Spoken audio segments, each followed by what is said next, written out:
അല്ല നീ ഫ്രീ ആണാടാ? ആടാ ഫ്രീ ആണ്. കാര്യം എന്താണ്? എടാ മറ്റേ ആന്റിയുടെ വീട്ടിലോട്ടൊന്ന് പോകണോടാ, മറ്റേ ദൂരെയുള്ള. ഞാൻ അങ്ങനെ വണ്ടി ഓടിക്കട്ടെ, ഭയങ്കര പോസ്റ്റാ. ഓ മറ്റേ ഇല്ല ആന്റി ഇല്ല, കാട്ടി കിടക്കുന്ന. ഓ പോടാ, ഞാൻ വരാം. ബ്രോ ഒന്ന് പാട്ടിട്ടുണ്ടോ? എനിക്ക് പാട്ടിട്ട തലവേദന എടുക്കും. നമുക്ക് സംസാരിച്ച് ചില്ലായിട്ട് അങ്ങ് പോവാം. കുമാറാമയില്ലേ? അങ്ങനെ മോള് ഒളിച്ചോടിടാ.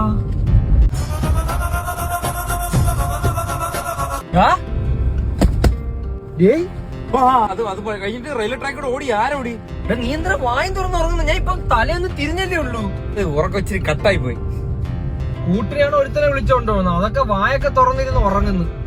നിനക്ക് കിടന്നു എവിടെ നീ?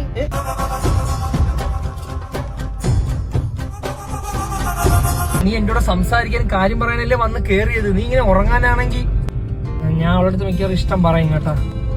ഇതിപ്പോ അവളെ കാര്യം പറഞ്ഞപ്പോ എന്നെയും കാട്ടി നാണാണല്ലോ നിനക്ക്. നീ എന്താ ഒന്നും മിണ്ടാത്ത? ഉറങ്ങി വീണ്. എന്ത് ചെയ്യാനാണെന്ന് നോക്കണേ. ഇവ ഇല്ലായിരുന്നെങ്കിൽ പാട്ടെങ്കിലും കേട്ട് പോവായിരുന്നു. ഇതിപ്പോ ഇവന്റെ ഗർജനം കാരണം പാട്ടും കേൾക്കാൻ പറ്റുന്നില്ല. തിരിച്ച് വീടെത്താറായി. തിരിച്ച് ഞാൻ നിന്നെ കേറി എടുത്തെത്താറായി. മുക്കിലാക്കി തരണേ. മുക്കില് എന്തിനാ അവിടെ പോയി മുക്കാനാ? എല്ലാ അമ്മമാരെ വിളിച്ചെന്ന് അങ്ങോട്ട് പോണം. എന്തിനാ ഒരാളെ വലിപ്പിച്ചാ പോരെ? ഇനി എല്ലാരും വലിപ്പിക്കണോ? വയ്യാത്തോണ്ട് ഉറങ്ങിപ്പോയതല്ലേടാ.